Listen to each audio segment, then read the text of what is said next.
Hello, good afternoon to everyone. कल की class कुछ टेक्निकल कारणों की वजह से बीच में बंद करना पड़ा हमें, उसके लिए खेद है मुझे। आइए फिर कल की क्लास को हम लोग आगे बढ़ाते हैं और 1857 के विद्रोह को आज समाप्त करने का प्रयास करते हैं। तो कल की क्लास में हम लोग बातचीत कर रहे थे कारणों के ऊपर। तो कारणों में हम लोग जिक्र कर रहे थे सामाजिक धार्मिक कारण के ऊपर। तो जैसा कि पिछली क्लास में हम लोग सामाजिक और धार्मिक कारणों के ऊपर बात कर चुके हैं, इसमें एक चीज़ आप लोग संशोधित कर लीजिएगा कि वो जो 1855-56 यहाँ पर लिखवाया था हमने, वो दरअसल एक फैक्चुअल मिस्टेक, थोड़ा सा कन्फ्यूजन हो गया था। ये दरअसल 1850 का रिलीजियस डिसेबिलिटी एक्ट है, जिसको धार्मिक निरोगता कानून भी कहा जाता है। इस एक्ट के माध्यम से यह प्रयास किया गया था कि भाई यदि आप धर्म परिवर्तन कर लेते हैं तो भी आपको आपकी पैतृक संपत्ति में हिस्सा अवश्य मिले। तो सामाजिक और धार्मिक कारणों को निष्कर्ष रूप में हम कह सकते हैं कि जो समाज के जो परंपरागत वर्ग है और जो धार्मिक वर्ग के व्यक्ति हैं और साथ ही साथ जो आम जनमानस है, जो भारतीय जनता है, वो इस रूप में असंतुष्ट है कि सरकार हर तरीके से उनके धर्म को बुरा भला भी कह रही है और धर्म परिवर्तन को बढ़ावा दे रही है, शिक्षा के माध्यम से, स्वास्थ्य सुविधा के माध्यम से, निर्धन बना करके। तो ये सारी चीज़ों का जो निष्कर्ष यही है कि धर्म परिवर्तन से जो भारतीय जनमानस का जो परंपरागत वर्ग, जो धार्मिक वर्ग है, वो लोग भी असंतुष्ट हैं और जो आम जनमानस हैं वो लोग भी उससे काफ़ी असंतुष्ट हैं। ठीक, तो इसके बाद हम लोग आते हैं आगे नेक्स्ट। फिर हम लोग आते हैं ये कारणों के ऊपर हम लोग का लास्ट सेक्शन है सैनिक कारण। तो जैसा कि हम लोगों ने देखा था कि जो विद्रोह की शुरुआत हुई थी वो मुख्यतः सैनिकों ने किया था और सैनिकों की ही एक शिकायत, जो चर्बी वाले कारतूस का मामला था, उसको लेकर के विद्रोह स्टार्ट हो गया था। तो जैसा कि हम लोगों ने बात की थी कि जैसे इतना बड़ा विद्रोह जो इतना व्यापक हो गया, वह किसी एक मुद्दे से शुरू नहीं हो सकता है। या मान लीजिए यदि कोई शिकायत होती है तो आपने विरोध किया, लेकिन इसका पूरे व्यापक स्तर पर पूरे भारत में फैल जाना, यह इशारा करता है कि जो असंतोष है, जो सैनिकों का जो असंतोष है, सैनिकों के लिए भी असंतोष लंबे समय से उनके बीच में विद्यमान था। एक एक करके चीज़ें इकट्ठा होती गई, ढेर इकट्ठा होता गया, उसमें चर्बी वाले कारतूस ने चिंगारी की तरह आग लगा दी। तो आइए हम लोग देखते हैं कि सैनिकों के लिए असंतोष के क्या क्या कारण थे। तो सैनिक 1757 ईस्वी के विद्रोह 1757 ईस्वी में प्लासी के युद्ध के बाद से ही भारतीय लोग सेना में नियुक्त होना शुरू कर दिए थे। तो सैनिकों के साथ जो सबसे पहले तो कॉमन चीज़ें हैं कि सैनिकों के साथ हर स्तर पर भेदभावपूर्ण व्यवहार। अंग्रेजी सैनिक भी है या यूरोपीय सैनिक है और भारतीय सैनिक है। तो भारतीय सैनिकों के लिए खाने पीने की अलग व्यवस्था है, उनके लिए खाने पीने की अलग व्यवस्था है। भारतीयों को घटिया खाना दिया जाएगा, कपड़े जो हैं, जो वर्दी वगैरह है, और साथ ही साथ उनके वेतन और पदोन्नति, एक ही पद पर अंग्रेज सैनिक को ज़्यादा वेतन मिलेगा, उसकी पदोन्नति समय से होगी, जल्दी होगी। और यदि कोई भारतीय योग्य है, समय भी उसका पूरा हो गया, लेकिन फिर भी उसको पदोन्नति नहीं दी जाएगी। तो न केवल उसके साथ दैनिक जीवन में भेदभाव हो रहा है, खाने पीने से लेकर के उठने बैठने, आने जाने, उसको आवाज़ देने में, उसको बुलाने में। जैसे भारतीय सैनिकों को अंग्रेज अधिकारी सुअर कह के बुलाते थे, निगरो कह के उनको कॉल करते थे। तो यानी जो व्यवहार है वह अमर्यादित होता था, सामान्य जीवन में भी और साथ ही साथ सेवा में भी, चाहे वेतन को लेकर के हो, चाहे पदोन्नति को लेकर के हो। यही रीजन था कि किसी भी भारतीय को सूबेदार से ऊपर का पद नहीं मिलता था। यानी आप रहिए निम्न स्तर पर ही रहिए, सैनिक बने रहिए, सूबेदार तक आ जाएंगे, लेकिन जो उच्च अधिकारियों का पद है वो भारतीयों को नहीं मिलता था। अब इसके साथ ही साथ सैनिकों को जो उनके जातिगत और धार्मिक प्रतीक होते थे, उनके प्रयोग के भी मनाही होने लगी। जैसे पगड़ी पहनना, तिलक लगाना, दाढ़ी रखना, इन सब चीज़ों के लिए अंग्रेज मना करने लगे थे और इस पर प्रतिबंध लगाने का प्रयास किया जाने लगा था। तो इस असंतोष के विरोध में, याद होगा, 1806 में बेल्लूर में एक विद्रोह हो चुका था। तो कह रहे हैं कि जो सैनिकों का असंतोष है वो समय के साथ क्या हो रहा है, इकट्ठा होता जा रहा है। तो उसमें एक कारण आपका ये भी है कि जो उनके धार्मिक और जाति चिन्ह होते हैं, प्रतीक होते हैं, उनके भी इस्तेमाल पर प्रतिबंध लगाया गया। इसके अलावा ये सेना में पादरियों द्वारा जो धर्म प्रचार होता था बहुत व्यापक स्तर पर, अब जब ये सेना में पादरी जाते थे और अक्सर मतलब उसका एक टाइम फिक्स था कि हर दिन या तो शाम को या तो सुबह में डेली आपको बैठ करके अपने धर्म के बारे में गाली सुननी है। जैसे भाई जब पादरी आता था तो आपके धर्म की बुराइयों के बारे में खुली आलोचना, कट्टर आलोचना और निम्न स्तर पर जा करके बताता था कि आपका धर्म ऐसा है, ये खराबी है, ये दिक्कत है उसमें, यहाँ ये दिक्कत है। तो इस तरीके की आलोचना डेली वो सैनिक सुन रहा है, अक्सर वो सुनता था। तो इससे भी क्या हो रहा है, जो पादरियों द्वारा जो धर्म प्रचार हो रहा है उससे भी सैनिकों में असंतुष्टि की भावना है। इसी प्रकार 1854 में एक डाकघर एक्ट आएगा, पोस्ट ऑफिस एक्ट। इसके माध्यम से हुआ क्या कि पहले सैनिकों को अपने घर से बातचीत करने में पत्र व्यवहार की फ्री सेवा मिलती थी, लेकिन क्या हुआ 1854 के डाकघर एक्ट से यह सेवा भी, जो निःशुल्क सेवा थी, उसको समाप्त कर दिया गया। तो असंतोष इस बात का भी था।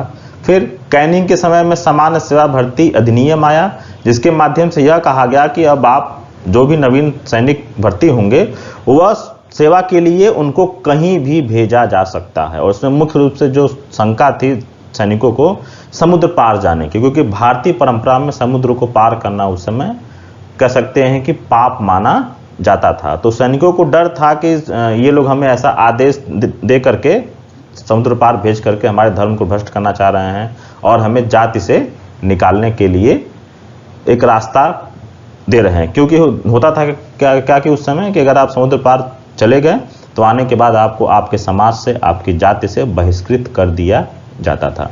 तो ये सारी चीजें भी हैं जो ये देखिए हम लोग क्या देख रहे हैं कि एक एक करके चीजें, कई पॉइंट हैं जिसकी वजह से उनका असंतोष बढ़ता जा रहा है। फिर अवध का विलय होता है 1856 ईस्वी में। तो अवध के विलय से क्या लिंक है इसका? अवध का विलय होता है और उस समय ब्रिटिश सेना में अवध के लगभग 75,000 से ज्यादा सैनिक थे। तो जब इतनी बड़ी संख्या है तो जिस उनके राज्य का, उनके मातृभूमि का विलय हो रहा है, तो जाहिर सी बात है इससे भी सैनिकों में एक असंतोष की भावना फैलती है कि ये यहाँ भी हमारे साथ अपमान कर रहे हैं, हमारा अपमान कर रहे हैं, सेवा शर्तों में भी भेदभाव होता है और वहाँ हमारे मातृभूमि के ऊपर भी अत्याचार हो रहा है। और ये लोग क्या कर रहे हैं, अंत में उसका विलय भी अपने साम्राज्य में कर ले रहे हैं। अब और चीज़, सैनिक भारतीय समाज के ही तो अंग है, वो भी तो एक इंसान है, नागरिक हैं। तो जो सामान्य नागरिक, जो भारत का आम जनमानस जिन समस्याओं को ब्रिटिश नीतियों की वजह से झेल रहा है, उनकी प्रशासनिक आर्थिक नीतियों की वजह से, चाहे आर्थिक क्षेत्र में हो चाहे प्रशासनिक क्षेत्र में हो, उन सारे चीज़ों को एक आम सैनिक भी समझ रहा है, देख रहा है। वो देख रहा है कि हमें भारतीय होने की वजह से सेना में भी दिक्कतों का सामना करना पड़ रहा है और साथ ही साथ जब हम घर जाते हैं तो हमारे परिवार को भी दिक्कतों का सामना करना पड़ता है। और उस सब का रीजन क्या है? ये विदेशी शासन, जिसके मूल में कौन है? ब्रिटिश लोग। यानी इन ब्रिटिश सेना, ये ब्रिटिश सरकार की सामाजिक नीति हो, चाहे आर्थिक नीति हो, धार्मिक नीति हो, प्रशासनिक नीति हो, हर तरीके से वो भारतीय जनमानस के हर वर्ग को असंतुष्ट कर रहा है। अब इसी में सैनिकों के पास असंतुष्ट होने के लिए कई सारे पॉइंट हैं आपके पास। मतलब हम देख रहे हैं कि सैनिक इन सारे कई मुद्दों से असंतुष्ट हैं, फिर भी वो चीज़ों को लेके चल रहे हैं, झेल रहे हैं, आगे बढ़ रहे हैं। लेकिन जब चर्बी वाले कारतूसों का मामला आएगा, जब एनफील्ड राइफल में चर्बी वाले कारतूसों के प्रयोग होने का मामला आएगा, जिसमें गाय और सूअर की चर्बी मिली होने की बात कही गई थी, उससे क्या हुआ कि उससे इनको लगा कि भाई चलिए ठीक है, हमारा जो सब कुछ तुम ले रहे हो ठीक है, लेकिन अब तुम क्या कर रहे हो, हमारे धर्म को भी, जो हमारे पास सब कुछ ले लिया तुमने, हमारा सम्मान भी ले लिया, निर्धन बना रहे हो हमें, धन भी हमको, मतलब वेतन भी कम मिल रहा है, हम झेल रहे हैं उसको, प्रतीकों का यूज नहीं करने दे रहे हो हमें।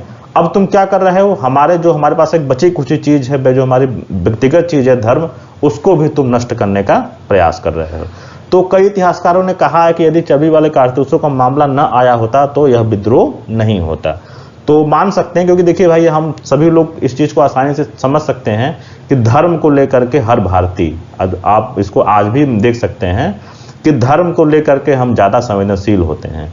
तो वही हुआ आपका, जब चर्बी वाले कारतूसों का मामला सामने आया तो ये जो असंतोष इतने समय से भारतीय समाज में मुख्य रूप से सैनिकों के बीच जो इकट्ठा हो रहे थे, उसमें चर्बी वाले कारतूसों के प्रश्न ने उसमें एक चिंगारी लगा दी और यहीं से आपका विद्रोह, सैनिक विद्रोह शुरू होता है। और यह सैनिक विद्रोह कुछ समय के बाद असैनिक क्षेत्र में भी फैल जाता है और कई जगहों पर किसानों ने विद्रोह किया है, ग्रामीण जनता ने उनका साथ दिया है, दस्तकारों ने उनका साथ दिया है, कुछ छोटे स्तर के जमींदारों ने भी उनका इन विद्रोहियों का साथ दिया है। तो इस प्रकार हम देखते हैं कि यदि मान लें कि ये भारतीय समाज है, तो भारतीय समाज का हर वर्ग, चाहे वो उत्पादक वर्ग है जिसमें आपके किसान, शिल्पकार, दस्तकार ये लोग आते हैं, चाहे धार्मिक वर्ग है, प्रशासनिक और शासन के जो वर्ग हैं जो पहले जुड़े हुए थे, लेकिन अब वो क्या हो रहे हैं, अब वो उनको वो चीज़, वो जगह प्रशासन और प्रशासन में नहीं मिल रही है। ये लोग हैं, इसके साथ ही साथ सेना में भी लोग जो सैनिक वर्ग हैं, यानी समाज के सभी वर्गों में देख रहे हैं कि समस्याएं हैं, और उन समस्याओं के मूल में कौन है, और उन समस्याओं के मूल में एक व्यक्ति है, वो अंग्रेज, यानी जो अंग्रेजी सरकार है वो है। तो असंतोष ये है, लंबे समय से चल रहा है। चर्बी वाले कारतूसों ने उस असंतोषों के ढेर में, जिसको हम बारूद का ढेर भी कह सकते हैं, उसमें चर्बी वाले कारतूसों ने एक चिंगारी का काम किया, और इस प्रकार इतना बड़ा व्यापक विद्रोह फैल गया। तो ये हमारा विद्रोह का कारण वाला सेक्शन यहाँ पर हम लोग समाप्त करते हैं। आइए नेक्स्ट देखते हैं हम लोग। अब जो सबसे मेन प्रश्न है स्वरूप के ऊपर, ये एक डिबेट का, अभी भी इस पे डिबेट जारी है, अभी भी रिसर्च वगैरह हो रहे हैं इस पे, कोई निष्कर्ष अभी अंतिम रूप से इस पे नहीं निकल पाया है। फिर भी हम लोग इसकी चर्चा करते हैं कि इसका स्वरूप क्या है, कि आखिर इसको क्या माना जाए, सैनिक विद्रोह माना जाए, किसान विद्रोह माना जाए, राष्ट्रीय विद्रोह माना जाए, या भारत का प्रथम स्वतंत्रता संग्राम माना जाए। तो इसके स्वरूप की चर्चा, यानी इसके स्वरूप का डिसीजन किस बेस पर हुआ है, किन आधारों पर हुआ है, तो उसमें कुछ बेस हैं उसके, जैसे क्षेत्रीय विस्तार, किन किन क्षेत्रों में इसका विस्तार हुआ है, वर्गीय भागीदारी, ठीक, वो क्या है, उस बेस पर भी इसके स्वरूप का डिसीजन हुआ है, मतलब कई इतिहासकारों ने किया है। क्षेत्रीय विस्तार हो गया, वर्गीय भागीदारी हो गई। इसका उद्देश्य क्या है, इसका उद्देश्य क्या रहा है, नेतृत्व किसने किया है इसका, ये मुख्य रूप से 4 पॉइंट हैं जिसके बेस पर हम 1857 ईस्वी के विद्रोह के स्वरूप का निर्धारण करने का प्रयास करते हैं। तो उसके पहले आइए हम लोग देखते हैं कि मुख्य रूप से कुछ कॉन्सेप्ट हैं जो हम लोग को जानने चाहिए, और कई बार एग्जाम में पूछ भी सकता है। जैसे जो अंग्रेजों की सरकारी रिपोर्ट है, और जॉन लॉरेंस और सीले आदि जो हैं, इन लोगों ने कहा है कि 1857 का विद्रोह एक सैनिक विद्रोह था। उनका कहना यह है कि यह विद्रोह मुख्य रूप से सैनिकों ने शुरू किया था, और जो कारण है वह सैनिक कारण ही है। सैनिकों की असंतुष्टि थी, अपनी शिकायत जो चर्बी वाले कारतूसों को लेकर के थी, और इसके साथ ही साथ जो सैनिकों के बीच असंतोष की एक लंबी श्रृंखला देखने को मिलती है, उसने इस विद्रोह के लिए कारण का कार्य किया, और इसीलिए इसको इन लोगों ने कहा कि यह केवल एक सैनिक विद्रोह था। एक रीज है, रीज कहते हैं कि यह धर्म युद्ध है। अब चूंकि जो चर्बी वाले कारतूसों का मामला है वह धर्म को लेकर के ही संबंधित है, तो इन्होंने कहा कि यह ईसाइयों और हिंदुओं और मुस्लिमों के बीच एक धर्म युद्ध है, क्योंकि उन्होंने अपने धर्म को बचाने के लिए संघर्ष करना शुरू किया था। आउटरम एंड टेलर महोदय हैं, ये इंपॉर्टेंट है। आउटरम और टेलर ने, ऐसे इंपॉर्टेंट सारे हैं, मतलब और भी कई सारी चीज़ें हैं, लेकिन हमने जो मेन एग्जाम में पूछने की संभावना है उसको हमने यहाँ पर नोट करने का प्रयास किया है। तो आउटरम और टेलर ने कहा कि हिंदू मुस्लिमों का षड्यंत्र है। अब इसके पीछे का लॉजिक क्या है, इसके पीछे का लॉजिक ये है कि अंग्रेजों के आने से पहले जो शासन था वह मुस्लिमों के हाथ में था। अंग्रेजों के आगमन के बाद जैसे जैसे ब्रिटिश राज का विस्तार होता गया, पूरा शासन मुस्लिमों के हाथ से निकल करके शासन और प्रशासन दोनों अंग्रेजों के हाथ में आ गया। इसके साथ ही साथ हम लोग देखते हैं कि जो विद्रोह के समय मुख्य नेता हैं, जैसे बहादुर शाह जफर को सम्राट घोषित कर रहे हैं, आप फतेहपुर में देखिए, बरेली में देखिए, इलाहाबाद में देखिए, तो अधिकांश जो नेता हैं वो मुस्लिम हैं। तो आउटर टेलर इस बेस पर कहते हैं कि इन मुस्लिम लोगों ने हिंदुओं के साथ मिल करके हमें यानी अंग्रेजों को भारत से बाहर निकालने का षड्यंत्र किया, उसी का परिणाम था यह 1857 ईस्वी का विद्रोह। इसलिए उन्होंने इसको हिंदू मुस्लिम षड्यंत्र कहा है। टी.आर. होम्स हैं जिन्होंने इसको सभ्यता एवं बर्बरता का संघर्ष किया है। अब ये क्या है, जो साम्राज्यवादी इतिहासकार है वह मानते हैं कि जो पूर्व के लोग हैं वो बर्बर हैं और असभ्य थे उस समय तक, और जो वेस्टर्न कंट्रीज के लोग थे ये हम लोग क्या हैं, सभ्य हैं, विकसित हैं, और हमें ईश्वर ने जिम्मेदारी दी है कि हम जा करके आपके क्षेत्र में राज्य करें और आपको सभ्य बनाएं। इसको व्हाइट्समैन बर्डन थ्योरी भी कहा जाता है, यानी श्वेत व्यक्ति का बोझ सिद्धांत। यानी हम लोग श्वेत हैं और श्वेत होने के नाते चूंकि हम विकसित हैं और सभ्य हैं, तो ये ईश्वर ने हमें जिम्मेदारी दी है कि हम असभ्य और बर्बर लोगों को सभ्य बनाएं। तो वही जब सभ्य लोगों और पूर्व के बर्बर लोगों के बीच जो संघर्ष हुआ है, उसी को टी.आर. होम्स ने सभ्यता और बर्बरता का संघर्ष की संज्ञा दी है। अब इसमें एक पॉइंट है पुनरुत्थानवादी का। जैसे यह देखिए मुख्य रूप से उद्देश्य के ऊपर है। जैसे कि जब कुछ लोगों ने बहादुर शाह जफर को सम्राट घोषित किया, तो लोगों ने कहा कि इसका जो दिशा है वो कहाँ है, पीछे की तरफ है। यानी हम कहाँ जा रहे हैं, निरंकुशतावादी शासन की स्थापना को फिर से करने का प्रयास कर रहे हैं, या फिर से मुगल सम्राट यानी जो मुगल राज्य चल रहा था उसके राज्य को फिर से स्थापित करने का प्रयास हम लोग कर रहे हैं। या जो जितने भी देशी रियासतों के नेताओं ने विद्रोह किया, जैसे पेशवा ने अपनी पेशवाई के लिए किया, झांसी की रानी लक्ष्मीबाई ने अपने राज्य के लिए किया, तो इन लोग का कहना यह है, जो इसको मानते हैं कि यह पुनरुत्थानवादी विद्रोह है, कि यह पीछे की चीज़ों को फिर से स्थापित करने का है। तो ये इस सेंस पर पुनरुत्थानवादी कहा जाता है। कुछ लोग हैं जो कहते हैं कि यह किसान विद्रोह था। किसान विद्रोह किस सेंस में था, इस विद्रोह का जो मुख्य क्षेत्र था वह अवध के क्षेत्र में था। और अवध के क्षेत्र में हुआ क्या था कि बहुत सारे किसानों की भूमि, बहुत सारे तालुकेदारों की भूमि वगैरह उस क्षेत्र में छीनी गई थी। और जो सैनिक जिन लोगों ने विद्रोह किया था वो किसी न किसी किसान फैमिली से आते थे। और अब इस विद्रोह की समाप्ति के बाद अवध में ही, अवध क्षेत्र में लगभग 1 लाख सैनिकों को मृत्युदंड की सजा दी गई थी। तो इन सारे तथ्यों के आधार पर इन लोग का कहना है कि यह विद्रोह किसान विद्रोह है। तो अब इसमें देखिए जितनी भी चीजें हैं उसमें एक तरफा हैं, ये सारी बातें जो हैं एक तरफा हुई हैं। उसमें कोई एक अंतिम निष्कर्ष पर कोई भी इसमें से कॉन्सेप्ट नहीं है कि हाँ उसी को आप सत्य मान लें। तो जो अब मुख्य रूप से जो चर्चा स्टार्ट होती है वो कि इसको स्वतंत्रता संग्राम माने या न माने और राष्ट्रीय विद्रोह माने या न माने। तो इसको लेकर के एक कॉन्सेप्ट है कि जैसे एक डॉक्टर सेन है जो सरकारी इतिहासकार हैं, 1857 ईस्वी के विद्रोह के ऊपर लिखने वालों में, इनका कहना यह है कि यह राष्ट्रीय तो नहीं था लेकिन स्वतंत्रता संग्राम है। एक आर.सी. मजूमदार नामक व्यक्ति हैं, मजूमदार, जिन्होंने बुक लिखी है, उन्होंने अपनी बुक में लिखा है कि यह न तो प्रथम है, न तो स्वतंत्रता है और न ही राष्ट्रीय है, यानी वो उसको नकारते हैं। अब उसके पीछे का पॉइंट क्या है देखते हैं हम लोग। अब लोगों का कहना यह है कि सबसे पहले देखते हैं कि इसका क्षेत्रीय विस्तार कहाँ है। तो इसका क्षेत्रीय विस्तार मुख्य रूप से उत्तर भारत में है, दिल्ली और उसके आसपास, अवध के क्षेत्र में, बिहार के क्षेत्र में, पूर्वी भारत में काफ़ी कम है और साथ ही साथ पश्चिमी भारत में भी कम है और दक्षिण भारत में भी काफ़ी सीमित है। तो जब इसका अखिल भारतीय विस्तार नहीं है तो इस बेस पर लोग कहते हैं कि यह एक अखिल भारतीय विद्रोह नहीं है। वर्गीय, इसमें कौन से लोग शामिल हुए? तो कुछ लोगों ने कहा कि भाई इसमें शिक्षित भारतीय अलग रहे, इससे देशी रियासतों के अधिकांश राजा और जो नवाब वगैरह थे उन्होंने अपने आप को इससे अलग रखा। शिक्षित भारतीय इससे अलग रहे, देशी रियासतों के अधिकांश लोग अलग रहे, जमींदारों ने इससे अपने आप को अलग रखा, व्यापारियों ने इससे अपने आप को अलग रखा, साहूकार और महाजन भी इस 1857 के विद्रोह में शामिल नहीं हुए। तो इसका मतलब क्या है कि जो भारतीय जनमानस या भारतीय जनता का जो अधिकांश वर्ग है वह इसमें शामिल नहीं हुआ। तो जब सब लोग शामिल नहीं हो रहे हैं तो राष्ट्रीय कहाँ से होगा, ये अखिल भारतीय किस सेंस में होगा वो? और जो लोग शामिल हुए भी हैं उनमें आपस में एकता की भावना नहीं। जैसे दिल्ली में अलग चल रहा है, लखनऊ में अलग चल रहा है, कानपुर में अलग चल रहा है, झांसी में अलग चल रहा है आपका। तो उसी तरीके से बिहार में एक अलग लीडरशिप है वहां पर, और इन सारे नेताओं के बीच में आपस में कोई सामंजस्य नहीं है और इन सभी का कोई एक अपना निश्चित उद्देश्य यानी एक कॉमन काज नहीं है। सब लोग संघर्ष कर रहे हैं अपने अपने राज्य के लिए, अपने क्षेत्र के लिए। तो इस बेस पर इसको डिनाई किया जाता है कि यह राष्ट्रीय नहीं है।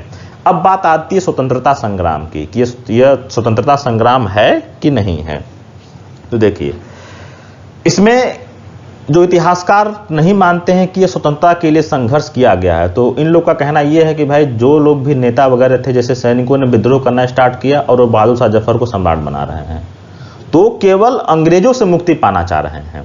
जैसे स्वतंत्रता एक मेजर कॉन्सेप्ट है जिसकी चर्चा हम लोग किसी और क्लास में जब हम लोग राष्ट्रवाद बनाना स्टार्ट करेंगे तो डिटेल में थोड़ा सा इसको बताएंगे हम। आज सिंपल सी ये चीज समझिए कि जो स्वतंत्रता है वह एक आधुनिक कॉन्सेप्ट है।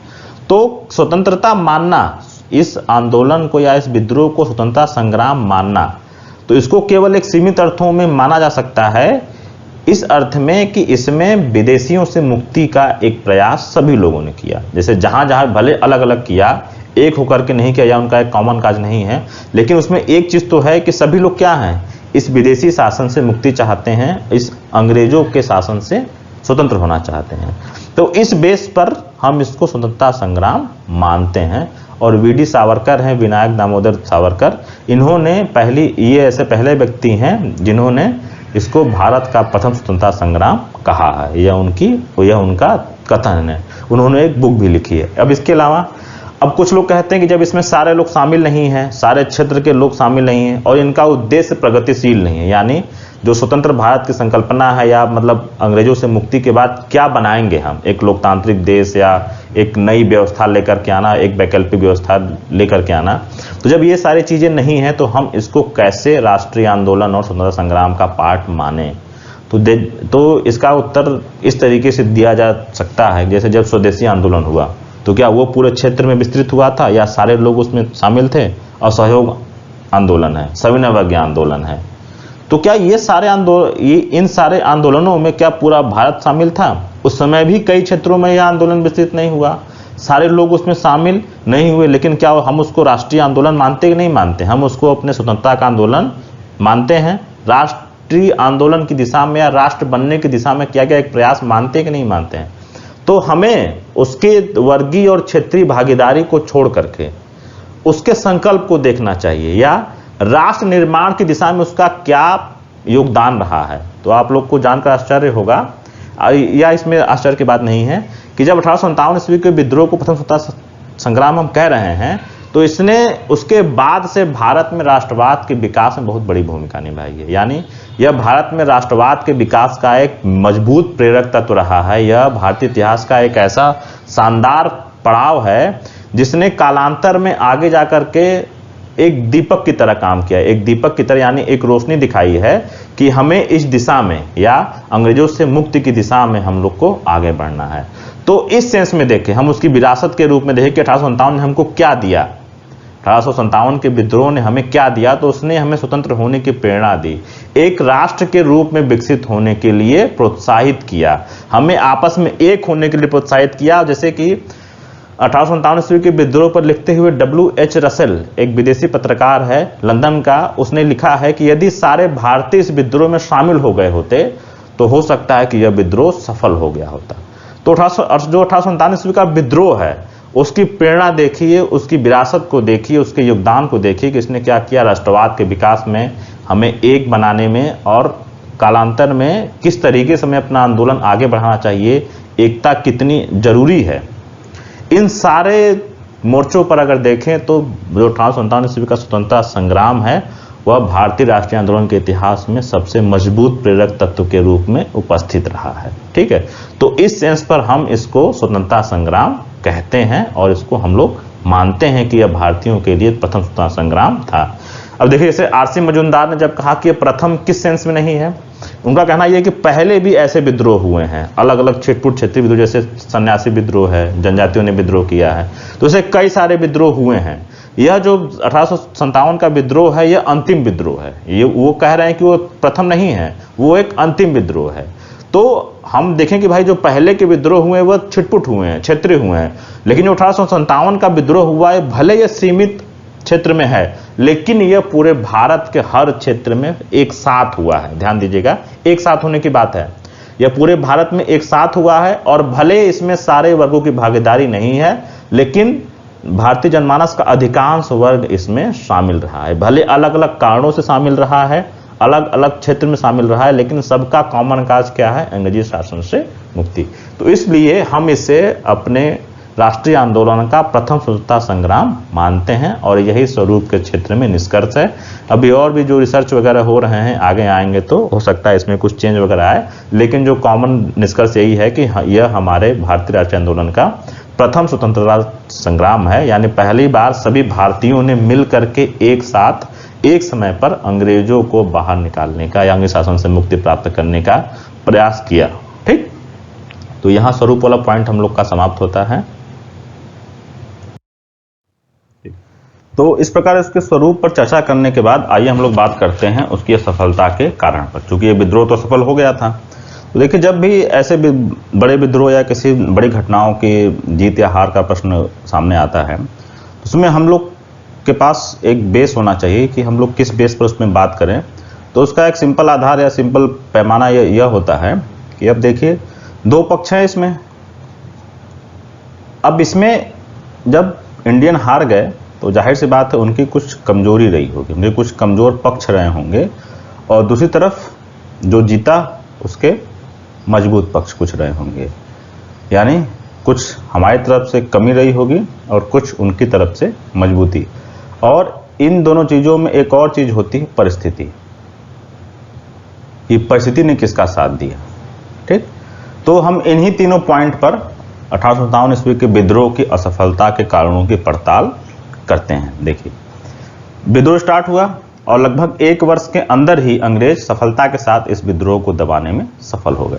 तो जैसा कि हमने पहले ही बताया कि W.H. रसेल एक पत्रकार था लंदन में, टाइम्स उसका अखबार का नाम था।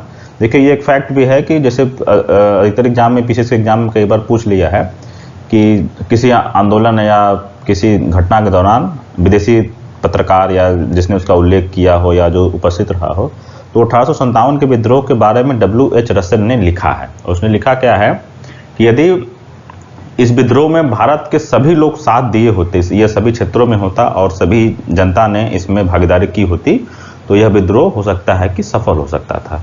तो सबसे पहली तो बात यही है कि इसमें सीमित प्रसार, इसका मतलब इस विद्रोह का अखिल भारतीय न होना और सभी की भागीदारी न होना। इससे पहले ही बताया हमने कि यह विद्रोह पूरे भारत में केवल उत्तर भारत, अवध, बिहार, दिल्ली और उसके आसपास के क्षेत्रों में ही फैला ज़्यादातर, और उसी क्षेत्र ज़्यादा तीव्र रहा। बंगाल यानी पूर्वी क्षेत्र में बहुत सीमित रहा यह। दक्षिण भारत में एकदम न्यून मान सकते हैं इसको आप, छिटपुट विद्रोह हुए हैं, और पश्चिम भारत में भी और पंजाब वगैरह के क्षेत्र में भी विद्रोह बहुत ज़्यादा नहीं हुआ। यहाँ के लोगों ने भागीदारी नहीं की, बल्कि उल्टे इन लोगों ने अंग्रेजों का सपोर्ट किया इस विद्रोह का दमन करने में। तो ये एक मेजर चीज़ है कि आप भले उसमें भागीदारी नहीं कर रहे हैं, लेकिन आप कम से कम तटस्थ तो रह सकते हैं कि भाई आप शांत रहिए। लेकिन क्या किया है, इन लोगों ने उसमें अंग्रेजों का साथ दिया है। तो सीमित प्रसार होना, अखिल भारतीय न होना, पूरे क्षेत्र में न होना, और सभी की भागीदारी न होना, यानी सभी की इसमें भागीदार, सारे वर्ग के लोग इसमें भागीदार न होना विद्रोह की असफलता का एक कारण है। इसमें फिर एक पॉइंट है शिक्षित भारतीयों का अलगाव। शिक्षित भारतीयों ने अपने आप को इस विद्रोह से अलग रखा, क्योंकि उनका मानना था कि यह जो आंदोलन है ये पश्चगामी है। पश्चगामी का मतलब क्या है, पीछे की तरफ जा रहा है, यानी फिर से हम लोग कहाँ जा रहे हैं। जैसे जब इन्होंने मुगल सम्राट को अपना सम्राट घोषित किया, मुगल बादशाह को, कि फिर से आप भारत के सम्राट हो गए, तो उससे यह संदेश गया कि ये इसकी दृष्टि क्या है, पश्चगामी है, यानी पीछे की तरफ जाने की ओर हो रही है। वो उसमें इस बात को नहीं देख पाए कि इसमें भले ये पीछे की तरफ है भाई, उसमें कोई प्रगतिशील वैकल्पिक व्यवस्था नहीं हो पा रही है या उसका कोई संकल्प नहीं है। लेकिन फिर भी एक चीज तो इन लोग को समझना चाहिए था इसमें कि ये विदेशी शासन से मुक्ति का तो है, यह जो विद्रोह है यह अंग्रेजों से मुक्ति का विद्रोह है। अब यही इनकी जिम्मेदारी थी कि विद्रोह के बाद जो विकल्प हो, जो व्यवस्था हो, वो प्रगतिशील हो और पुरानी व्यवस्था से अच्छी हो, वो जिम्मेदारी इनको निभानी थी। और उसकी पूरी प्लानिंग होनी चाहिए थी, किस तरीके से समन्वय होगा, सहयोग होना चाहिए। अगर ये शिक्षित भारतीय उस विद्रोह में शामिल होते तो हो सकता है कि विद्रोह का इतिहास कुछ और होता। तो इन लोग का शामिल न होना भी भारतीय 1857 के विद्रोह का एक कारण है।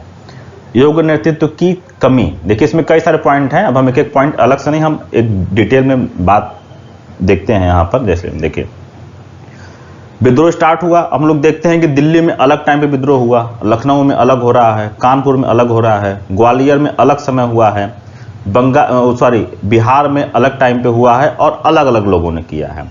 अब अलग अलग लोग कर रहे हैं, उनमें आपस में कोई कोऑर्डिनेशन नहीं है। जैसे एक तो समय का भी अंतर है, या मान लीजिए समय का अंतर भी है, तो कम से कम आपस में कोऑर्डिनेशन हो, इस चीज पर लैक हुई है। जो विद्रोह हुआ है उसमें एक इंटीग्रेटेड प्लानिंग का अभाव देखने को मिलेगा। दूसरी तरफ अंग्रेजों को देखेंगे, हमने कहा कि एक तरफ कमजोरी और एक तरफ मजबूती। अब दूसरी तरफ आप अंग्रेजों को देखिए, इनके पास एक कॉमन काज है। जैसे जो भारतीय विद्रोह में शामिल हुए हैं, सबका कॉमन काज एक नहीं है, सबके जो लक्ष्य हैं वो क्या हैं, अलग अलग हैं, कोई एक निश्चित उद्देश्य सबके पास नहीं है। तो सबके कॉज अलग अलग हैं, सबका समय इन्होंने अलग अलग समय पे विद्रोह किया है और आपस में इनमें कोई समन्वय नहीं है। दूसरी तरफ अंग्रेजों को देखिए, उनकी मजबूती क्या है, उनका एक कॉमन काज है कि उनको भारत को फिर से जीतना है और वो सारे एक संस्था के अंतर्गत आते हैं। उनके पास एक केंद्रीकृत सोपानीकृत संरचना है जहां एक जगह से ऑर्डर मिल रहा है और सभी का एक लक्ष्य है। लक्ष्य सबका अलग अलग नहीं है, सभी का एक लक्ष्य है और सब एक दूसरे की सहायता कर रहे हैं। जैसे मान लीजिए दिल्ली पर ब्रिटिश सेना गई कंट्रोल करने के लिए, तो यदि वो ब्रिटिश सेना इस पर कंट्रोल नहीं कर पा रही है तो बरेली से या उत्तर प्रदेश से, अवध से या पंजाब से भी उनकी सेना आ जाएगी इनके सपोर्ट करने के लिए। तो ये क्या है, ये आपका सहयोग है, उनमें आपस में समन्वय और सहयोग है। तो भारतीयों के पास एकीकृत योजना का अभाव होना, निश्चित उद्देश्य की कमी होना, प्लानिंग का अभाव होना, कोऑर्डिनेशन की कमी होना नेताओं में।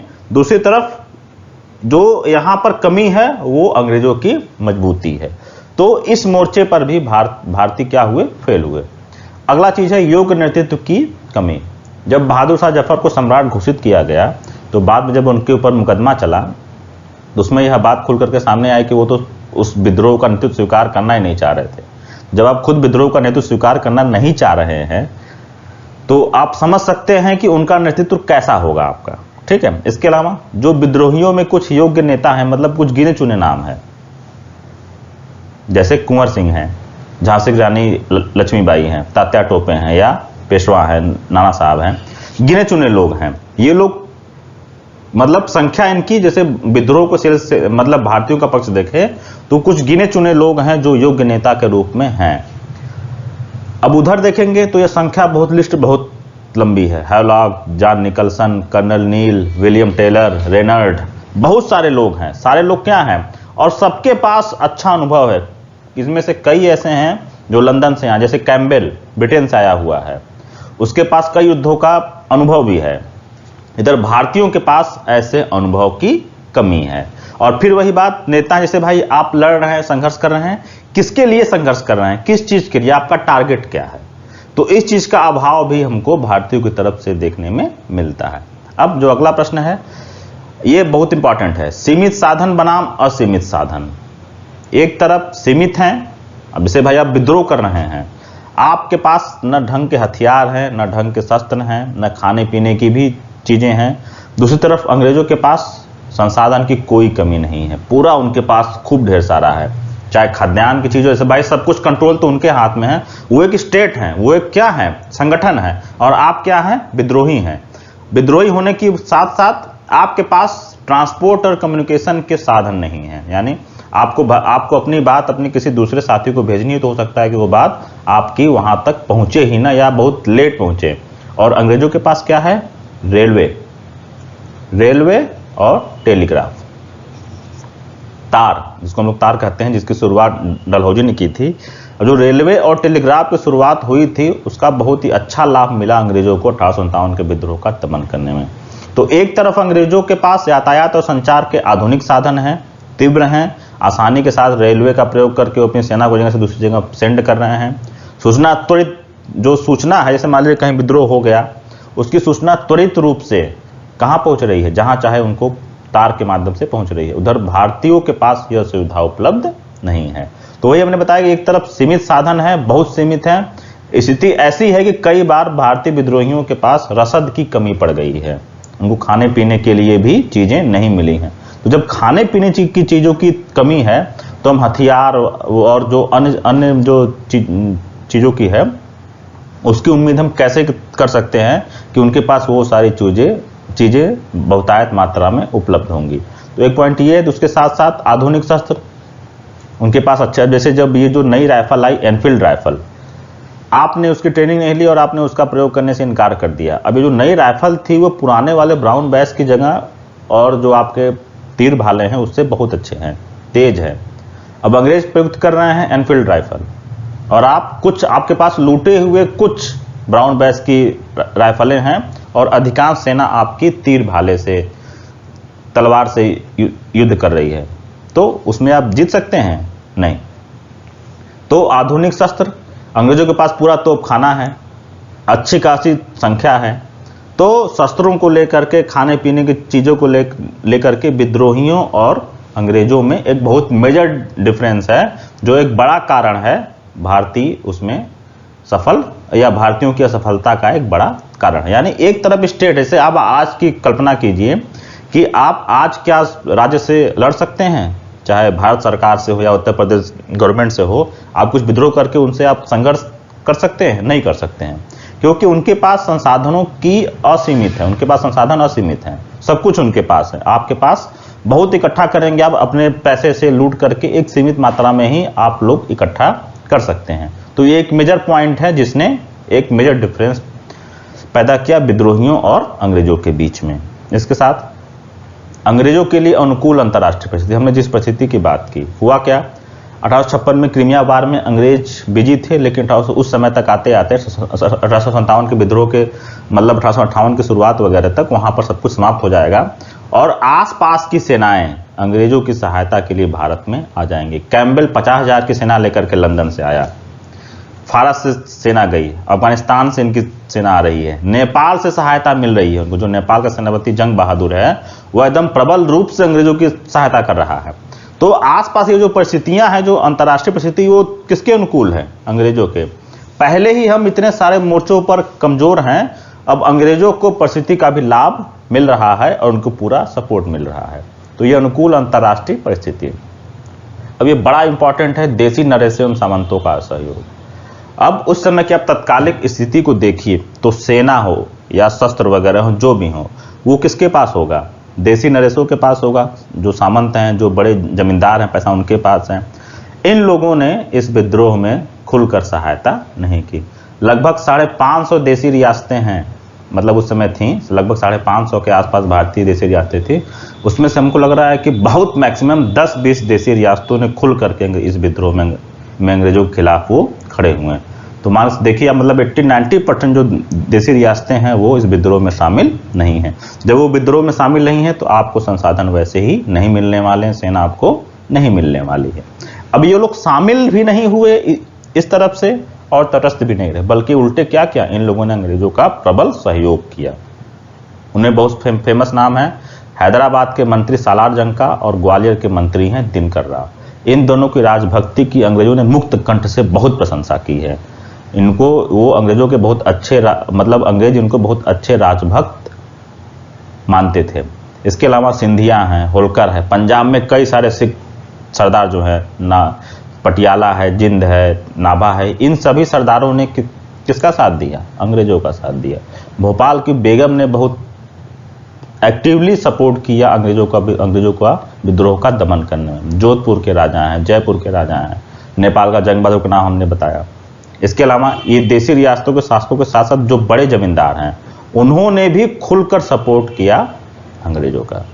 तो जब आपके साथ के ही लोग जिनके ऊपर जिम्मेदारी थी या जिनकी वजह से यह विद्रोह सफल हो सकता था, उसका एक अधिकांश हिस्सा, यानी जिसके पास साधन है, संसाधन है, पैसा भी है, अस्त्र शस्त्र भी, हथियार भी हैं और सेना भी है, वो आपके साथ नहीं है, बल्कि वो आपके साथ नहीं है, ये तो कमी है, बल्कि वो आपके विरोधी खेमे में है। तो ये एक मेजर रीजन है इस विद्रोह के असफल होने का।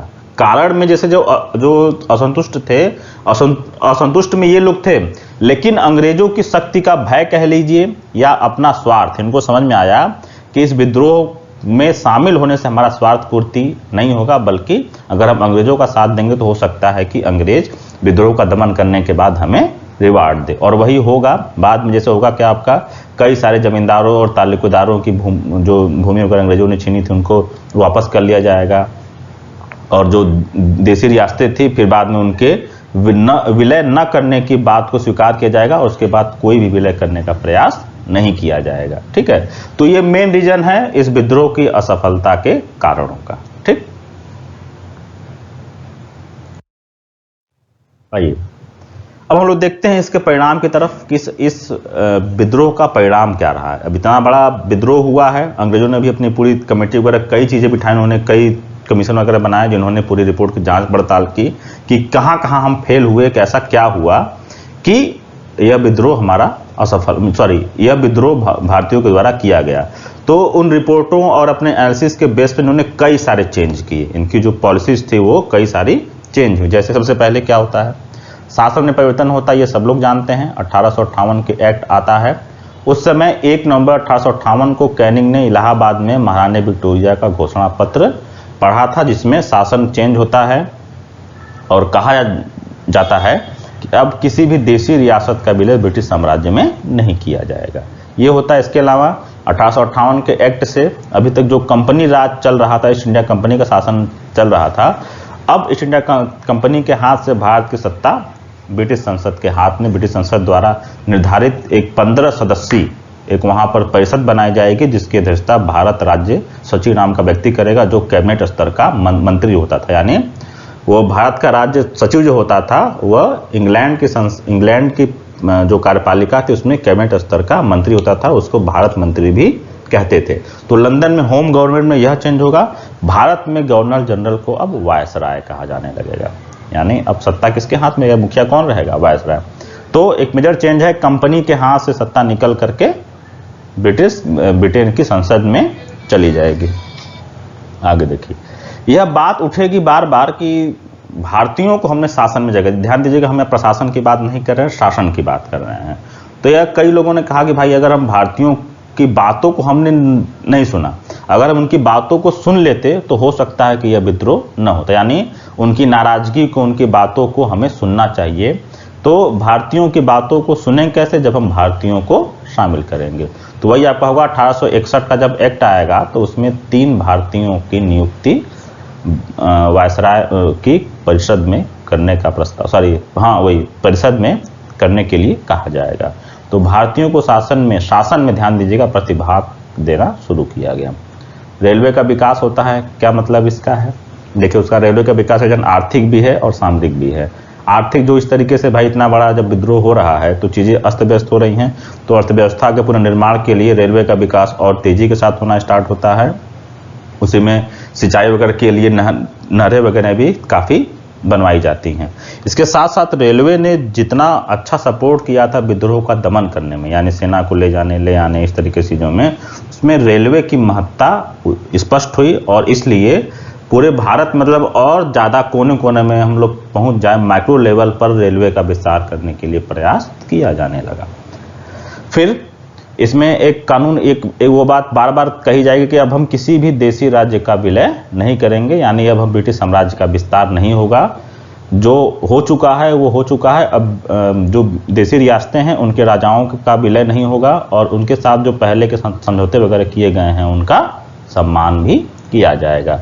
क्योंकि ये कौन थे, ये लोग, इनको जो देशी रियासतों के राजा जिन्होंने सपोर्ट किया और जो जमींदार थे उनको तूफान में तंगरोधक कहा गया था। कि मतलब यदि जो इतना बड़ा 1857 का विद्रोह का तूफान आया था, यदि ये लोग हमारा साथ नहीं दिए होते तो हम लोग बह गए होते।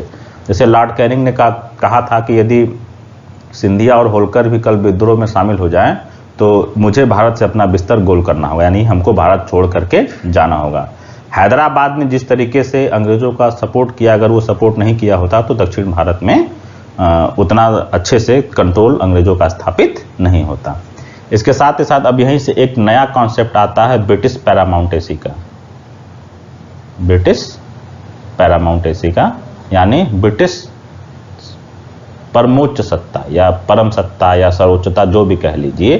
क्योंकि देखिए इसमें हुआ क्या था, अब यहां से शुरू होती है अधीनस्थ संघनी। देखिए अभी तक क्या था कि अंग्रेजों और देशी रियासतों के बीच जो समझौते हो रहे हैं वो समानता के स्तर पर हो रहे हैं, लेकिन 1858 के एक्ट के बाद जो आएगा मामला अब होगा कि सबसे ऊपर कौन है, ब्रिटेन की महारानी है, या जो ब्रिटिश क्राउन है वह सबसे ऊपर है, जो ये देशी रियासतें हैं वो उसके अधीन है।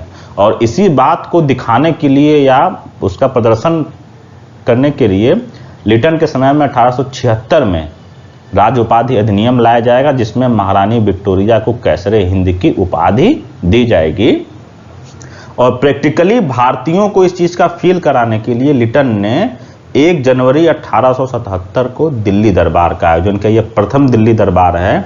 दिल्ली दरबार लगेगा जिसमें घोषणा की जाएगी या बताया जाएगा कि भाई आपके ऊपर कौन है, या आपके ऊपर जो सर्वोच्च सत्ता है वो कौन है, ब्रिटिश क्राउन है। उसमें सभी देशी रियासतों के राजाओं वगैरह को बुलाया जाएगा, बैठा करके सब कुछ सम्मान पूर्वक इस तरीके से चीज दिखाया जाए कि भाई अब आप क्या हैं, अब आप ब्रिटिश क्राउन की प्रजा हैं, आप ब्रिटिश क्राउन के नीचे हैं। तो यही आपका है ब्रिटिश पैरामाउंटेसी का कॉन्सेप्ट, ये होता है। फिर मुख्य रूप से सेना में विद्रोह हुआ था तो एक पील कमीशन बनाया जाएगा जिसने सैन्य पुनर्गठन के लिए सुझाव दिया। इसमें कहा गया जैसे भाई आप बंगाल में 1:2 के रेशियो में सेना रखे। देखिए अब ये तो संभव नहीं था अंग्रेजों के लिए कि वो वहाँ से पूरी सेना लेकर के अपनी आए, अधिक से अधिक लोग यूरोपीय लोग, मतलब जो बहुमत है वह यूरोपियों का होने की संभावना नहीं थी। इसलिए कहा कि भाई चलिए ठीक है, अगर हमारा बहुमत नहीं हो सकता लेकिन कम से कम हम एक बैलेंस में रखेंगे। जैसे बंगाल में कहा गया कि ये 1:2 का रेशियो, यदि एक यूरोपी है तो अधिक से अधिक 2 भारतीय सैनिक वहां पर हो सकते हैं। मद्रास और बॉम्बे में यह 2:5 यानी 2.5 का रेशियो रखा गया। यदि एक व्यक्ति भारतीय, यदि एक यूरोपी है तो उसके पैरेलल 2.5 लोग आपके हो सकते हैं। इसके अलावा यहीं से एक मार्शल कास्ट का कॉन्सेप्ट अंग्रेज लेकर के आते हैं। अब ये डिवाइड एंड रूल की पॉलिसी भी है, डिवीजन करने की पॉलिसी भी इनकी है। इन्होंने कहा जैसे भाई जिस क्षेत्र के लोगों ने विद्रोह का दमन करने में साथ दिया था उसको इन लोगों ने कहा कि ये लोग मार्शल कास्ट है, लड़ाकू जाति हैं, ये लोग बहादुर हैं, और उनके नाम पर रेजिमेंट बनाया, जैसे Jat regiment, Gorkha regiment, Sikh regiment. इस तरीके से क्या हुआ आपका जाट रेजिमेंट, गोरखा रेजिमेंट, सिख शायद बाद में बनेगा, जाट, गोरखा और डोगरा, ये मुख्य रेजिमेंट, मतलब जाति आधारित रेजिमेंट की शुरुआत सेना में 1858 ईस्वी के विद्रोह का भी एक परिणाम है। और अवध बिहार के लोगों ने जिन्होंने विद्रोह में एकदम पूरा विद्रोह की कमान अपने हाथ में ली थी, उस क्षेत्र से लोगों की सेना में नियुक्ति कम होने लगी, यानी इस क्षेत्र के लोगों को सेना में भर्ती कम किया जाने लगा। इसके साथ साथ जो प्रमुख पद होंगे सेना में वह भारतीयों के पास नहीं रहेंगे, यानी तोपखाने का, शस्त्रागार का हेड होगा वह भारतीय व्यक्ति नहीं होगा आपका। तो ये भी एक मतलब ये सारी जो चीजें हैं। अब देखें यहाँ, देखिए सैनिक असंतोष की वजह से जो विद्रोह हुआ, उन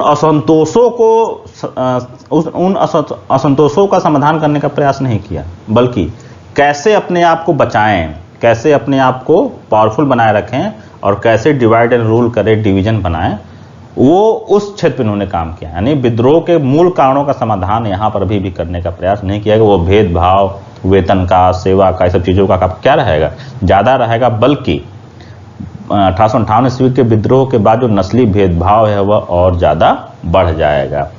अब जो जैसे उसके बाद कई लोगों ने जैसे ब्रिटेन में जो चित्र वगैरह बनाए गए, कार्टून वगैरह बनाए गए, तो उसमें भारतीयों को आधा मानव और आधा जानवर दिखाया जाने लगा। यानी इनको क्या कहा गया, सब ह्यूमन है, ये लोग जो लोग ह्यूमन नहीं है। इस विद्रोह के बाद जो स्वामी जाति की संकल्पना है कि हम लोग क्या हैं, अंग्रेज लोग क्या हैं, मास्टर रेस हैं, इसकी संकल्पना को और ज़्यादा भारत में लागू किया गया। और जो नस्ली भेदभाव है, अपमानजनक व्यवहार करना, वो चीज़ें कम नहीं होंगी बल्कि और ज़्यादा बढ़ जाएंगी। भारतीयों को एकदम अविश्वसनीय माना जाएगा, उनके ऊपर कोई विश्वास नहीं किया जाएगा। और क्या है आपका इसमें, हमने पहले बताया कि जो समाज के परंपरागत वर्ग है, जमींदार और तालुकेदार आदि जो भूस्वामी वगैरह थे, जो उस क्षेत्र के भूमुखिया वगैरह थे, इन लोगों ने जिस तरीके से सपोर्ट किया था तो इनको रिवार्ड भी मिला। अंग्रेजों ने इनको समझ लिया कि भाई अगर हमको लंबे समय तक भारत में रहना है तो ऐसे कुछ मित्रों की जरूरत हमको पड़ेगी। तो क्या हुआ, इन लोगों के कई सारे जमीनों को, इन सब चीज़ों को अंग्रेजों ने वापस कर दिया। अवध में कई सारे तालुकेदारों की जमीनें जो छीनी गई थी उनको वापस कर दिया गया। सिविल सेवाएं प्रवेश को और कठोर बना दिया जाएगा। जो 1853 ईस्वी के एक्ट के बाद जो प्रतियोगी परीक्षा स्टार्ट हुई थी उसमें 23 वर्ष की उम्र रखी गई थी, उसको 22 वर्ष किया जाएगा। बाद में जब लॉर्ड लिटन आएगा तो उसको और कम करेगा। फिर वो लंदन में जाकर के रहना, उसके लिए जो प्रोबेशन पीरियड के लिए आपको लंदन में रहना अनिवार्य बना जाएगा। मतलब ऐसे प्रयास किए जाएंगे जिससे कि भारतीय कम से कम सिविल सेवा में जाए। इसके अलावा समाज सुधार से परहेज, देखिए ये एक चीज़ है कि भाई इन्होंने क्या किया, जब इन्होंने देखा कि हमारे समाज सुधार करने से भारतीयों को, जो भारत के जो परंपरागत वर्ग है वह दुखी हो रहा है, तो उन्होंने क्या किया, समाज सुधार से अपने को साइड कर लिया। यानी देखेंगे 1820 से लेकर के 56 ईस्वी तक बहुत सारे सुधार एक्ट आए हुए हैं, बहुत क्षेत्रों में सुधार करने का प्रयास किया गया है। बाद में इस चीज़ में काफ़ी कमी आएगी और धीमा हो जाएगा आपका। प्रेस पर प्रतिबंध की शुरुआत होने लगेगी इसी के बाद से। इसे अभी तक चार्ल्स मेटकाफ के समय तक क्या था, इसे चार्ल्स मेटकाफ को हम लोग प्रेस का मुक्तिदाता कहते हैं, यानी प्रेस को उसने काफ़ी हद तक फ्री किया था। तो यह माना गया कि भाई जिस तरीके से हमने प्रेस को फ्री करके रखा था, उसकी वजह से भी अंग्रेजों के खिलाफ जो विष था वह भारतीय समाज में फैलता गया, और उसका परिणाम था कि 1857 के विद्रोह में काफ़ी सारे लोग साथ हो गए। तो प्रेस पर प्रतिबंध की शुरुआत होगी, जिसको हम लोग देखेंगे 1878 के वर्नाक्युलर प्रेस एक्ट के रूप में, जो लिटन के समय में आएगा।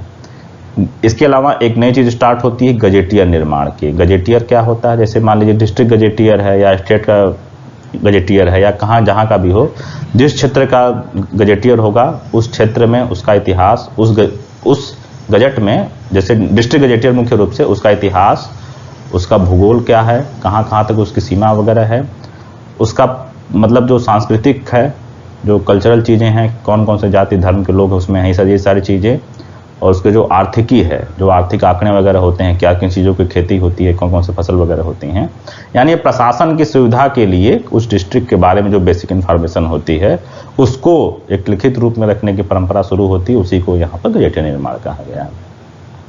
एक पॉइंट हमने छोड़ा था अभी, मुसलमानों का पहले दमन फिर राष्ट्रवाद के खिलाफ, और यहीं से हिंदुओं और मुसलमानों के बीच डिवाइडर रूल की पॉलिसी स्टार्ट होती है। देखिए हुआ क्या था कि 1857 ईस्वी के विद्रोह में हिंदू और मुस्लिमों ने एक दूसरे का साथ दिया था, और कहीं भी ऐसी कोई घटना देखने को नहीं मिलती है जहां ये दोनों अलग रहे। तो इस चीज़ को इन लोगों ने समझा, और इन लोगों ने, जैसे हमने पहले कहा था कि जैसे अंग्रेजों का मानना यह था कि यह हिंदू मुस्लिम षड्यंत्र है। उनको लगता था कि हमारे शासन से पहले मुस्लिम यहाँ पर शासक के रूप में थे, तो इनको लगता था कि इनको, जब इनको शासन की पूरी सत्ता इनके हाथ से निकल गई, तो इन लोगों ने मिल करके षड्यंत्र रचा और हमको बाहर निकालने का प्रयास किया। तो इन्होंने क्या किया, पहले मुस्लिमों का 1858 ईस्वी के विद्रोह के बाद खूब दमन करना स्टार्ट किया।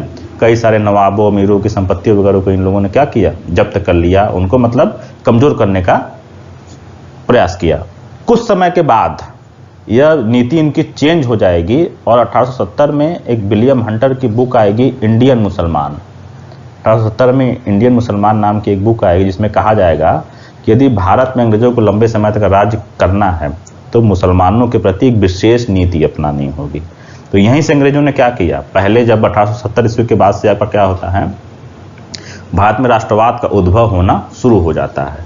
तो उस जो नव उद्भवित राष्ट्रवाद है उसके खिलाफ इन लोगों ने मुसलमानों को खड़ा करना शुरू किया कि भाई, उनको पहले यह लालच दिया कि देखो तुम लोग संख्या में कम हो यहाँ पर, और अगर तुमको ब्रिटिश शासन में और सरकारी सेवा वगैरह में कुछ चाहिए तो अंग्रेजों से, मतलब हिंदुओं से दूर रहो, क्योंकि उस समय तक लोग मतलब जो संगठन वगैरह बनने स्टार्ट हो गए थे। तो पहले उन्होंने क्या किया, राष्ट्रवाद के खिलाफ उनका प्रयोग करना शुरू किया, जिसमें सर सैयद अहमद खान ने काफ़ी भूमिका निभाई थी। देखेंगे अभी हम लोग आगे इन चीज़ों को। और फिर यहीं से आपका हिंदू मुस्लिम सांप्रदायिकता का विकास होना शुरू होता है, यानी हिंदुओं को अलग करना और मुस्लिमों को अलग करना। इसको भी हम लोग डिटेल में बाद में देखेंगे। तो ये मेजर चीज़ें हैं जो 1858 ईस्वी के विद्रोह के परिणाम के रूप में वर्णित है। इसमें देखिए, जो मतलब कुछ लोग कहते हैं कि पूरी पॉलिसी चेंज हो गई, सामाजिक पॉलिसी, आर्थिक पॉलिसी, सब कुछ चेंज किया इन्होंने, अपने हिसाब से किया। लेकिन जो साम्राज्यवाद की मूल भावना है, जो उपनिवेशवाद की मूल भावना है, शोषण, वो नीति चेंज नहीं हुई। मतलब अब ऐसा नहीं है कि 1858 के विद्रोह के बाद जब कंपनी जो शोषण कर रही थी, अब जब ब्रिटिश संसद का यहाँ पर नियंत्रण हो गया, ब्रिटिश क्राउन के प्रजा हम लोग बन गए, तो जैसे ब्रिटेन का शासन इंग्लैंड में होता था अपनी प्रजा के लिए, ऐसा नहीं कि वैसा लोकतांत्रिक शासन और जनता के कल्याण के लिए शासन आपका स्टार्ट हो गया। तो साम्राज्यवादी शासन पहले भी चल रहा था, वो साम्राज्यवादी शासन अब भी चल रहा है। उस नीति में, यानी जो मूलभूत नीति है शोषण की, दमन की, भेदभाव की, उसमें कोई चेंज नहीं आएगा। तो इस प्रकार 1857 का विद्रोह हम लोग का यहाँ पर समाप्त होता है। हम लोगों ने उसमें उसके प्रारंभ और विस्तार, कारण, उसका स्वरूप, असफलता के कारण और परिणामों पर विस्तृत चर्चा हमने की है। देखिए, प्री के एग्जाम में मुख्य रूप से फैक्चुअल क्वेश्चन आने की संभावना ज़्यादा रहती है, कुछ कॉन्सेप्चुअल चीज़ें आ सकती हैं, लेकिन मेंस में यह एक अच्छा टॉपिक हो सकता है क्वेश्चन चूज करने का। तो लगभग संभावना रहती है इसे क्वेश्चन बनने की, चाहे कारण के ऊपर या स्वरूप के ऊपर या असफलता के कारणों के ऊपर। तो इन सब चीज़ों पे तो ये हमने रहा, इसमें हमने कॉन्सेप्चुअल और फैक्चुअल दोनों चीज़ों को टच करने का प्रयास किया है। अब एक लास्ट स्लाइड में हम लोग कुछ फैक्चुअल चीज़ों को देख लेते हैं जो 1857 के विद्रोह से जुड़ी हुई। जैसे उसमें ब्रिटेन के प्रधानमंत्री लॉर्ड पाम्पस्टन थे, गवर्नर जनरल लॉर्ड कैनिंग। अब भारत का अंतिम गवर्नर जनरल और भारत का प्रथम वायसराय दोनों कौन है? लॉर्ड कैनिंग है। भारतीय भाषा में इस विद्रोह पर लिखने वाले जो प्रथम लेखक है वो सैयद अहमद खान हैं, जिनकी पुस्तक है असबाब ए बगावते हिंद, यानी जो विद्रोह हुआ उसका कारण, यानी रीजन्स के ऊपर यह बुक लिखी गई है। जो सरकारी इतिहासकार एस.एन. सेन है, सुरेंद्रनाथ सेन, इनकी पुस्तक का नाम है 1857। आसिम मजुमदार, जिन्होंने इस विद्रोह को न प्रथम, न राष्ट्रीय और न स्वतंत्रता संग्राम कहा है, उनकी बुक का नाम है the sipahi mutiny and the revolt of 1857। The sipahi mutiny and the revolt of 1857। और ये पुस्तक इन्होंने विद्रोह के 100 वर्ष के पश्चात यानी 1957 ईस्वी में लिखी थी। वी.डी. सावरकर ने एक पुस्तक लिखी इंडियन वार ऑफ इंडिपेंडेंस, जिसमें इन्होंने इसको भारत का प्रथम स्वतंत्रता संग्राम कहा है, जिसका समर्थन पट्टाभी सीतारामैया ने किया है। अब इनका नाम इसलिए इंपॉर्टेंट है कि भाई इन्होंने समर्थन किया है और बाद में आगे जाकर के ये कांग्रेस के अध्यक्ष बनेंगे, तो फैक्चुअल क्वेश्चन यहाँ पर बन सकता है। इसके अलावा ब्रिटेन में हाउस ऑफ कॉमन्स में बेंजामिन डिजरेली ने इसको राष्ट्रीय विद्रोह कहा है। अब देखिए यहाँ राष्ट्रीय विद्रोह कहने का मतलब ये नहीं है कि वो इसको राष्ट्रीय विद्रोह मान रहे हैं। बेंजामिन डिजरेली ने ब्रिटेन की संसद में यह एक आशंका व्यक्त की है, उसको इस बात का मतलब ब्रिटेन के लोगों को डर इस बात का है कि ऐसा तो नहीं कि जो ब्रिटेन का भारत का साम्राज्य है वह समाप्त हो जाएगा। तो डिजरेली ने कहा कि कहीं ऐसा तो नहीं है कि जो कंपनी सरकार है या जो उस समय की तत्कालीन गवर्नमेंट है वह भारत में किसी राष्ट्रीय विद्रोह का सामना कर रही है, यानी वो आशंका व्यक्त कर रहे हैं, एक डर व्यक्त कर रहा है कि यदि वो राष्ट्रीय विद्रोह है तो हो सकता है भाई वो सफल हो जाएगा तो भारत का ब्रिटेन का साम्राज्य उनसे छीन सकता है। तो इस सेंस में राष्ट्रीय विद्रोह है। अशोक मेहता की पुस्तक है the great rebellion. W.H. Russell का हमने नाम बताया, यह टाइम्स के पत्रकार हैं लंदन में, जिन्होंने 1857 के विद्रोह के बारे में लिखा है। अब देखिए एक मतलब ये निष्कर्ष पूरी तरीके से स्थापित नहीं है, लेकिन जैसे कुछ लोग जब कहते हैं भारतीय इतिहासकार कि 1857 का विद्रोह पूरी तरीके से सुनियोजित था, सब कुछ प्लानिंग थी, तो उसमें वो कहते हैं कि सब कुछ सुनियोजित था और उसमें अपने गुप्त संदेशों को भेजने और ले जाने के लिए चपाती का प्रयोग होता था और कमल के फूल का प्रयोग विद्रोह के रूप में होता था। तो अभी ये पूरी तरीके से तथ्यों से प्रमाणित नहीं है, लेकिन यदि एग्जाम में पूछता है कि 1857 के विद्रोह का प्रतीक क्या है तो कमल का फूल और चपाती, उसमें गुप्त संदेशों को भेजने के लिए, ठीक है। इसके अलावा एक फैक्ट ये भी आपका है, लॉर्ड कैनिंग ने इलाहाबाद को आपातकालीन मुख्यालय बनाया था। एक फैक्चुअल चीज़ है, और यहीं इलाहाबाद में ही लॉर्ड कैनिंग ने महारानी विक्टोरिया के घोषणा पत्र को पढ़ा था। किस पार्क में पढ़ा था? उस पार्क का नाम है मिंटो पार्क। मिंटो पार्क में लॉर्ड कैनिंग ने पढ़ा था। आज भी जाएंगे अगर आप तो वहाँ पर मिल जाएगा आपको ये, ठीक। तो ये चीज़ें हैं इंपॉर्टेंट 1857 के विद्रोह को लेकर के। इस तरीके से हमारा जो हमारा सेकंड सेक्शन है मॉडर्न हिस्ट्री का, वो हम लोगों ने स्टार्ट कर दिया है, राष्ट्रवाद, भारतीय राष्ट्रीय आंदोलन। तो इस तरीके से हमारा ये फर्स्ट टॉपिक है 1857 ईस्वी का विद्रोह, यहाँ पर समाप्त होता है। अब जिसमें हम लोगों ने फैक्चुअल चीज़ों को भी देख लिया है और कॉन्सेप्चुअल चीज़ों को भी देख लिया है। अब जो आगे की हम लोग की क्लासेस होगी वह भारतीय राष्ट्रवाद का उद्भव, जो कांग्रेस की पूर्ववर्ती संस्थाएं बनती हैं वो पहले हम लोग देखेंगे, फिर कैसे कांग्रेस की स्थापना होती है, कांग्रेस की स्थापना का मिथक क्या, जो एक सेफ्टी वाल्व की थ्योरी है और एक तड़ित चालक की थ्योरी, तो उन दोनों का विश्लेषण करेंगे। और फिर भारतीय राष्ट्रीय कांग्रेस की स्थापना के पश्चात कैसे भारत का राष्ट्रीय आंदोलन भारतीय राष्ट्रीय कांग्रेस के नेतृत्व में चलता है, वो हम लोग को देखना है। इसके साथ ही साथ हम लोग देखेंगे कि भारतीय राष्ट्रीय कांग्रेस से अलग भी राष्ट्रीय आंदोलन की एक धारा चलेगी, तो उसको भी हम लोग अपने आगे की क्लासेस में देखेंगे। अब देखिए अब हम लोग का जब एक सेशन समाप्त हो गया है तो किसी दिन मैं प्रीवियस ईयर पेपर क्वेश्चन को लेकर के डिस्कशन करूंगा आपके साथ, जिसमें मुख्य रूप से अंग्रेजों के यूरोपियों के भारत आगमन से लेकर के 1857 ईस्वी के विद्रोह तक के सेक्शन को हम लोग कवर करने का प्रयास करेंगे, जिसमें हम लोग देख लेंगे वह प्रीवियस ईयर क्वेश्चन किस बेस पर पूछे गए हैं, ज़्यादा फैक्चुअल हैं, ज़्यादा कॉन्सेप्चुअल है, और फिर फ्यूचर में कैसे क्वेश्चन पूछे जा सकते हैं। एक मतलब जो हमें लगेगा कि ये इंपॉर्टेंट है उसको आप लोग को बताने का प्रयास हम लोग जरूर करेंगे। तो आप लोगों से एक रिक्वेस्ट है कि आप लोग थोड़ा सा सीरियस हो जाइए। अब आपका एग्जाम भी नज़दीक आने वाला है, जल्दी एग्जाम होगा, और ये सेक्शन बहुत इंपॉर्टेंट है आपका, जो भारत का राष्ट्रीय आंदोलन का सेक्शन है, काफ़ी इंपॉर्टेंट है। आप चाहे पीईटी की परीक्षा दे रहे हो, टीचिंग की परीक्षा दे रहे हो, बीएड की परीक्षा दे रहे हो, कोई भी परीक्षा आप दीजिए, इस सेक्शन से अच्छे खासे प्रश्न आपके एग्जाम में रहते हैं।